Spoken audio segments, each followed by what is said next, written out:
guys. Welcome to the Whole You podcast where culture meets wellness. We are so excited to be back together yet another Monday. And what's super special about this Monday is Mental Health Awareness Month. And I think that it's important, of course, to have a month where we can focus on the importance of mental health, where we can provide more resources possibly than what is normally circulating around, just so that we can normalize the goal of attempting to try to be well regarding our soul, which is our mind, our will, and our emotions. And so, of course, this is a month that for me as a mental health professional is important. And I'm hoping that you guys are open to everything that will be floating around for our consumption and consideration this month. So with that being said, we wanted our culture code for this Monday to kind of be connected to the topic of mental health. And so what I wanted to do is just have a dialogue with you guys, if you will, about this concept of safe spaces. This concept of safe spaces. And what is a safe space? How are we using them, or how are we even defining them? What we're looking to receive from them, and whether or not we're contributing to them or making them difficult to exist. Okay. And so one of the things that I do want to start the conversation about is what happens when buzzwords become very popular in culture and we start using terminology a lot, sometimes without understanding the depths of what the terminology means, or even giving respect to its depth or its width. And one example is not just safe spaces, but we can go back to this word trauma, right?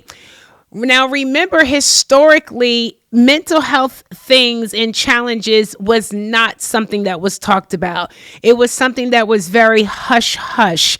And so we weren't open to actually even sharing with one another in public space, definitely not. And even within spaces that you think would be trusted, which is our family and friends, we actually did not want other people to know that we were having some emotional or mental challenges. And then you guys have seen that really over the course of the last 2 decades, every single year, there has been what I think is a really awesome increase in people being willing to talk about, pod about, write about the challenges that they have had in trying to get a handle of their mental health.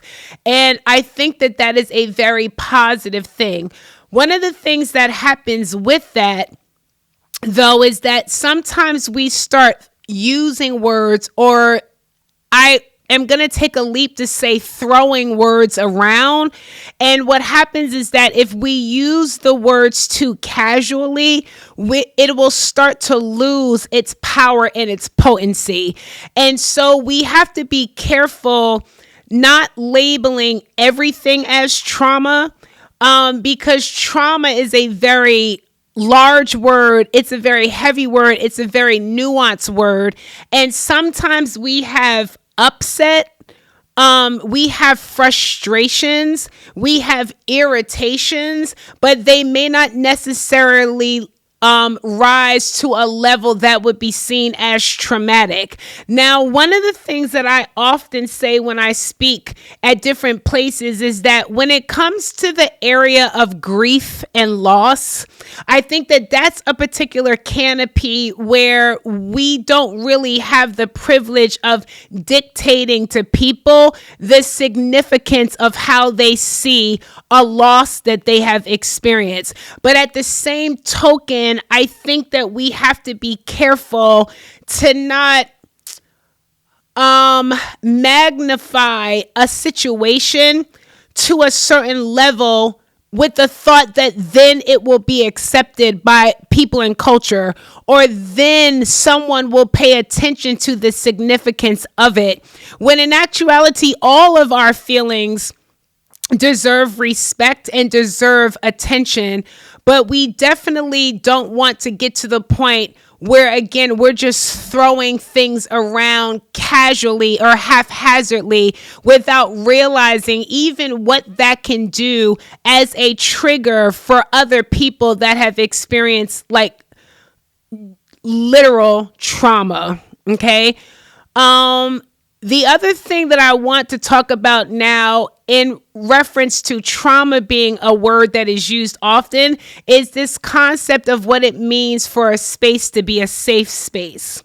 And so one of the things that I want to throw out just for your consideration, and we're not necessarily going to come to a resolve about it, but just for us all to be thinking about, what does it mean for a space to be a safe space?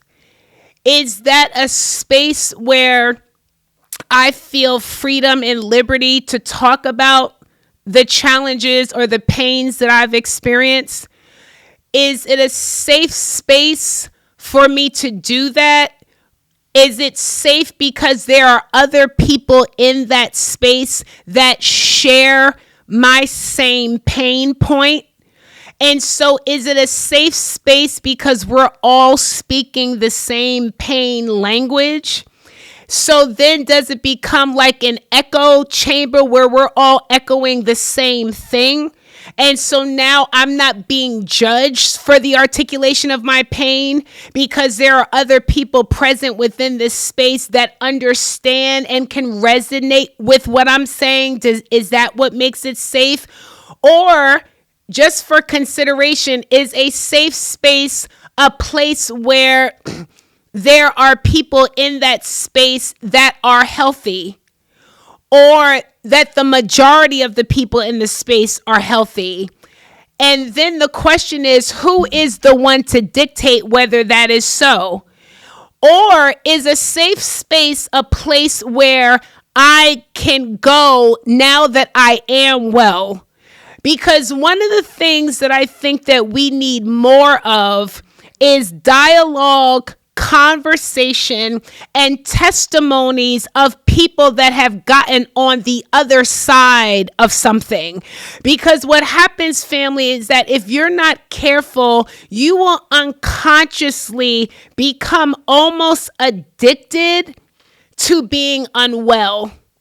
And it's a very dangerous thing to do. And it's something that I talk about often with clients, as well as when I'm speaking in different places around the country. Because if you're not careful, if it is that you receive a certain amount of attention in connection to your pain point, the same way that if you have been injured and you go to an emergency room, the greater the injury, the quicker you're going to be seen, right? The greater the injury, the more staff of the hospital are going to be rushing into the room. So if it is that you find that when you're not well, that you're getting a lot of attention, but as your symptoms start to subside, or as you start to feel better, now there's not that many doctors checking in on you, to use it as a metaphor. So then unconsciously, this is not a conscious choice, but unconsciously I'm thinking, what do I need to do to get the doctors back? What do I need to do to get the nurses back? What do I need to do so that I am receiving the level of care that I was receiving when I'm in pain? So the question becomes, what do safe spaces look like? What are we trying to accomplish in the realm of safe spaces? And when are we going to get to the point where we're able, as a nation, as communities, as well as within our own selves, being okay with being okay? What does that space look like? It's like, now that I'm finally well, what do I do with myself? And when I've been so acquainted to my pain, and when it is that I have only known myself within pain, what we're looking at is not just healing, family, but we're looking at the need to create a new, or even to meet my identity well.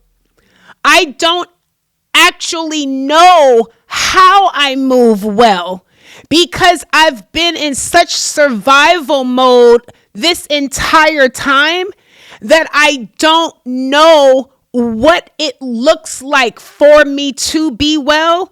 And what's amazing, family, that happens, there's a book that's called The Pedagogy of the Oppressed. And oppression is a very large canopy. And what we find is that when people, human beings, have been oppressed for such a long period of time, what will happen sometimes is that unconsciously they will begin to oppress other people as a way of healing themselves. And so one of the things that you really have to guard against is becoming a predator because you were preyed upon. And you have to really decide that I'm willing to do the work that it takes, not just to be well, but to learn what it looks like to exist in a state of wellness. Because if you're not careful, family, you will bring your previous sickness into other environments. Therefore, your presence makes a safe environment unsafe. And then we just have these cycles of a lack of safety. And we'll be forever searching for the utopia of safe space. And so I think that one of the ways that we can start to deal with this in Mental Health Awareness Month is really trying to be open to deciding, what does a safe space look like? And how can I contribute to it being safe? Or in what ways could I be a detriment to a space no longer being safe? So can you guys do me a favor? Like, drop in the comment section for me, when you think of the term safe space, what does that look like to you? I'm just curious, and I might do a couple of things on my Instagram page this month just so that we can start to get the dialogue going and also start conceptualizing in our minds of what we want these spaces to actually look like, because I think we would have more of them if we could kind of drill down and concretize what an actual safe space is. And then we would be able to know them when we see them. And we can also then intentionally contribute to a space being in that way. And it will help us to be more mindful if I'm moving in a space that is opposite of what we're saying a safe space is, if that makes sense. And so, safety in and of itself is a goal that we all desire. One of the last things that I think I will say about this, that I feel led to say, is that safe does not mean a lack of conflict. That's not what safe means. Safe means that conflict does not injure. That conflict doesn't create inhumane experiences. I think that a lot of us are searching for a life, for communities that are absent of conflict. And that even when we hear the word conflict, conflicting, a differing of opinion, That is not a bad thing. It's just something that calls for the need for communication.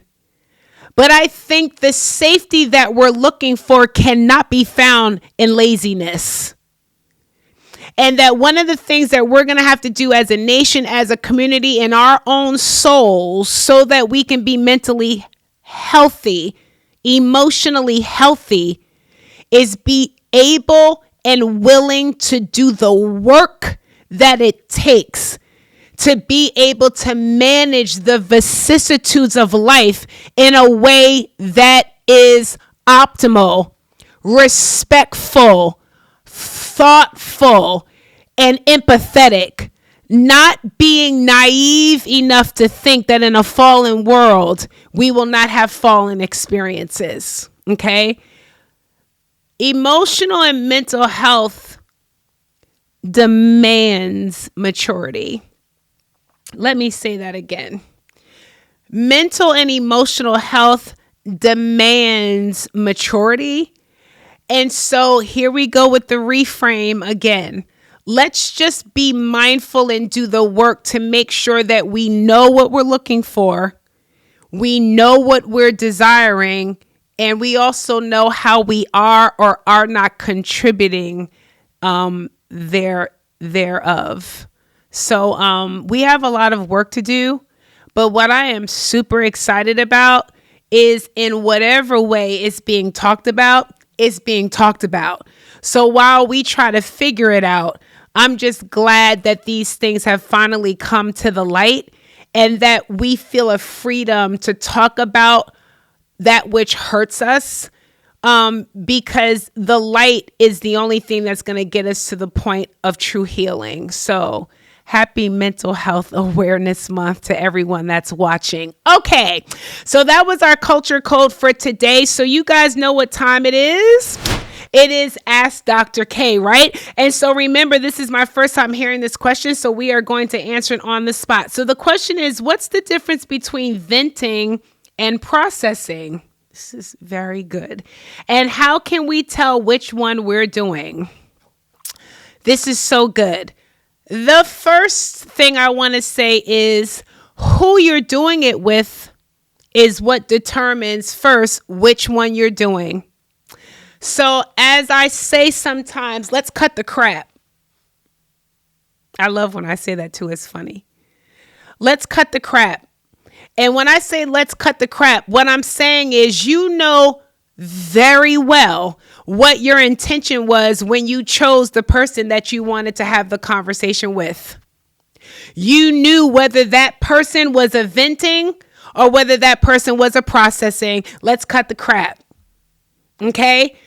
You knew when you called or when you sent that text, which one. So I'm going to put it back in your court, which is something that we do here at the Whole You Pod, because self-accountability is connected to mental and emotional health. And what we're going to do is own our intentions from its genesis, and that you knew when you selected who you were about to partner with, whether you were going to be venting or whether you were going to be processing. There is so much that I could say about that particular concept. And it's so interesting going back to safe space. Am I looking and calling or reaching out to somebody that I know has the same frustration? That I know has previously complained about the same thing? Now that I'm starting to have an issue with that person, am I now reaching out to the person that I know has had a previous issue with that person? That's all under the umbrella of venting, not processing. So let's take accountability for what we're doing. Okay? Now, I'm not saying that venting is a negative thing. I'm not necessarily saying that. But what I'm saying is that we know exactly which one we're trying to do at the genesis.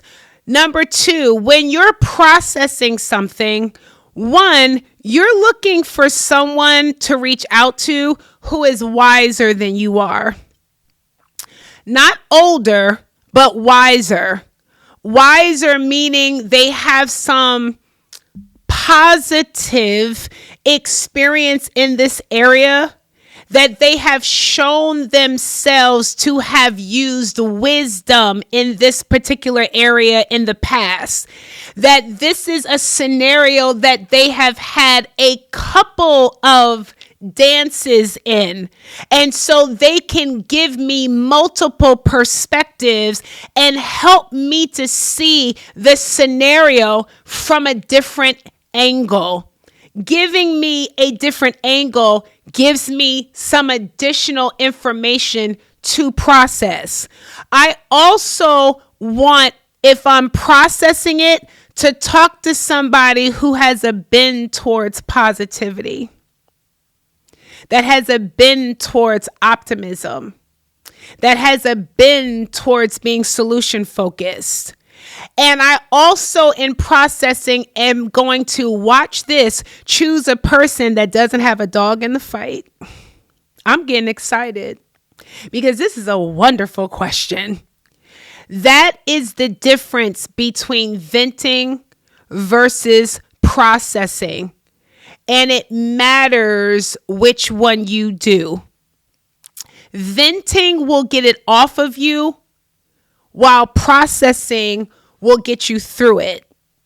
Let me say that again. Venting will temporarily get it off of you, but only processing will help you actually navigate through it. And where would we be if we just vented ourselves to death? That is not going to get us to the next phase of where we're trying to go. You don't want to just vent. You want to process the situation. To process means to dig in. It means to comb through. It means to investigate. It means to ask questions of. It means to dig down deep. And I will say this, I've never heard a venting session have a root. Venting does not touch roots, but what it does is dance with the surface. And so I want to really caution you to, one, own what it is that you're trying to accomplish. There are times where even for me to operate in wisdom, I might need to just have someone that I can just share my frustration with. That was Brandon dropping something, y'all. Remember on a previous episode, I'm doing applications for a new team. No, I'm just joking. But I think it's very, very important, family, for you to be clear that after any kind of venting, you're going to need to find someone that you can trust that has those characteristics that I just suggested so that they can help you to process the situation. Because let me tell you something about circumstances that even would cause us to want to vent. There's growth wrapped up in that circumstance. There is a reason why you have found yourself in that circumstance. And I want to tell you that God's intention is that you grow from it, not that you be hurt by it, honestly. Now, sometimes we can definitely have conversation because sometimes the things that God allows to grow us, very ghetto, right? And so we don't agree and wish he would come another way. But at the end of the day, the processing is so necessary because the processing guarantees that you're going to grow and that you're going to be better on the other side of this situation, as opposed if you just literally ended at getting it off of you. You don't want to get it off of you. You want to go through. Okay. Such a great question. I love that. All right. That was a good question. Now, y'all know what we're doing. It's the situation room. People be having situationships. And so Danielle is going to read us our situation. All right. Dr. K, I've got a situation. I've been part of the same friend group since college. Okay. We've done everything together. Birthdays, vacations, even spiritual retreats. But for the past 6 months, one of the core girls has gone silent. No replies in the group chat, skips all the invites, and avoids direct communication. When I finally asked what was going on, she hit me with, I just needed space, and I didn't think I owed anyone an explanation. Okay. Now I'm trying to figure out, am I overreacting, or was that emotional abandonment? Because honestly, I'm hurt. How do I move forward with that kind of silence? Okay. A couple of things. That's a lot of layers. I just want a one layer situation, but situations don't have one layer. That's what makes them situations. All right, a couple of things. One, friendship groups are tough. It's 6 of us, is just a really tough scenario. It works great in high school. It's a vibe in college.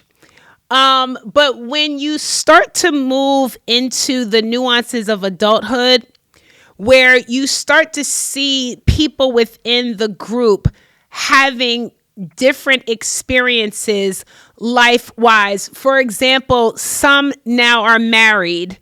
Some now are parents.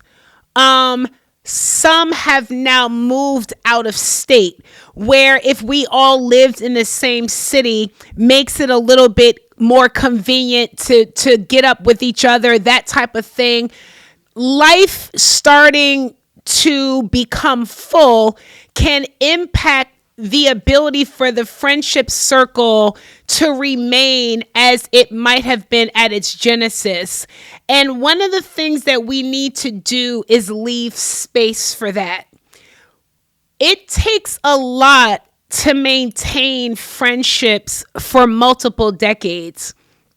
I am grateful that I have a number of friends that I have known for like over 20. 2 of them I've known, we're pushing now like almost 30 years, because 2 of them started in college.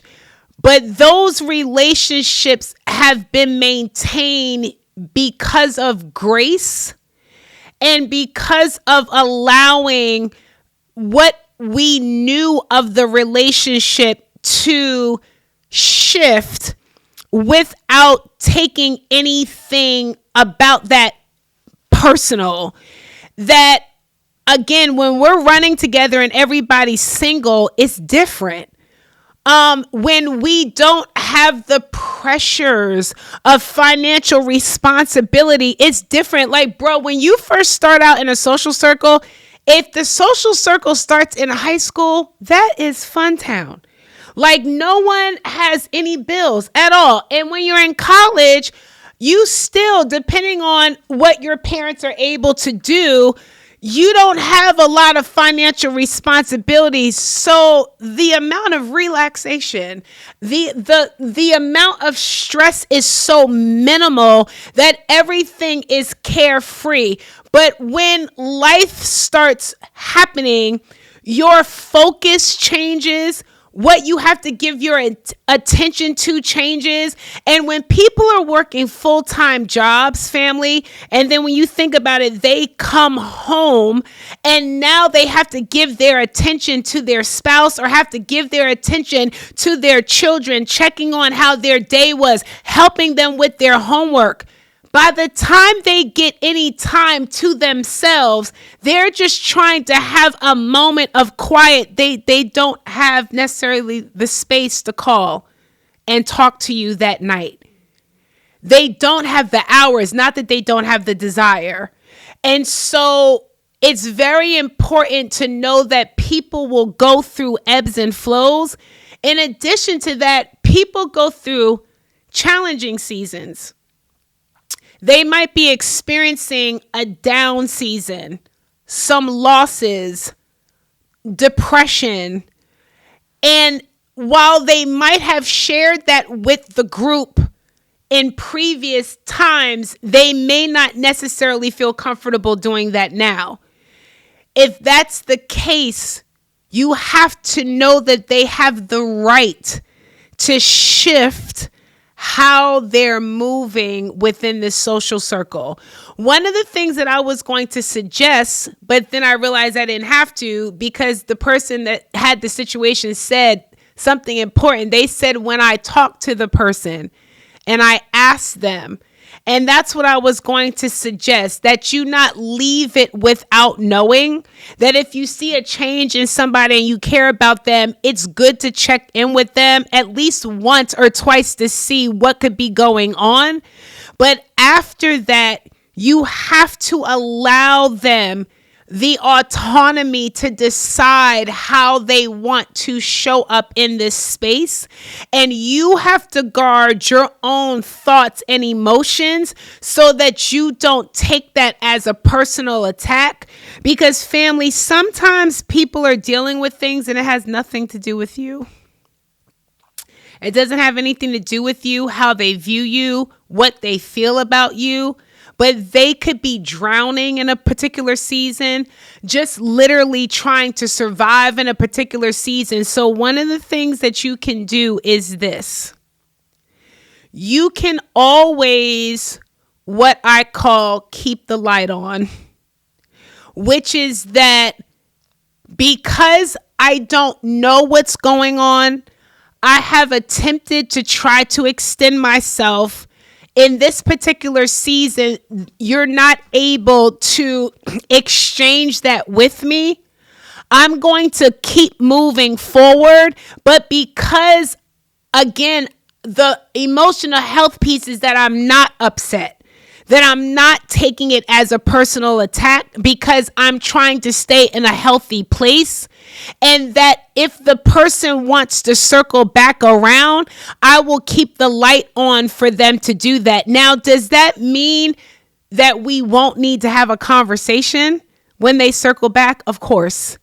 To be able to share with them what you experienced when it was that they took a break or started to move a little bit different. And then maybe in the midst of that dialogue, they might be willing to have the courage and the trust to share with you what was going on in their world that you may not have been privy to. But the best thing to do with this particular situation is to try to not take it as a personal attack and to understand, one, people have the right to choose to do different, to move different.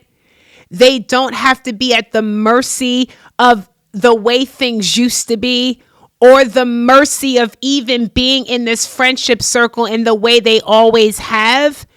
And knowing that if you know in your heart that you have not done something to harm that person, then just keep the light on for them and then see what happens. Relationships are going to do something for sure, and that is ebb and flow. And what we know about people when we first meet them, we are always evolving. And so be careful to not keep people hostage to how you first met them, but allow there to be a flexibility, even a liberty, and them evolving. And again, keeping those lines of communication open so that we're always aware if we're going to continue to be evolving together, if you will. So I hope that was helpful, but that's a really great scenario that happens a lot of times, especially with those locked in friendship groups. And it's been the 4 of us all these years or the 5 of us all these years. And when things start to shift, that can be a challenge. But remember, as we close, communication really helps to bring clarity. Kyron always says, I think he got it in the professional space, that clear is kind. Clear is kind. And I think that is such an awesome phrase, that being clear is something that we give to people as an act of kindness. And then, of course, what they do with that is up to them. So guard against taking things as a personal attack and allowing people to live their lives without feeling like we have ownership of them or their decisions. Okay. I hope that was helpful, family. You already know what we do on Mondays. We talk about mental health. We talk about emotional health. That's what we do on Mondays. And so I'm hoping that as we talk and share that these things are dropping seeds in your minds and in your hearts, things for you to think about, things for you to reconsider as you're moving through your own personal desire to be well and your desire to be in communities and spaces that are well. So you know what I want you to do. I want you to subscribe. I want you to like. I want you to do all the things. Make sure that you comment. Let me know what stood out to you in this particular episode. And then remember that if you have a question, if you have a situation, I want you to feel free to send that to us in the email that's on the screen, and I can assure you that we're going to go through it and we'll probably be able to answer it on the pod. And so I love you guys. Have a positive and productive week, and I'll see you next Monday.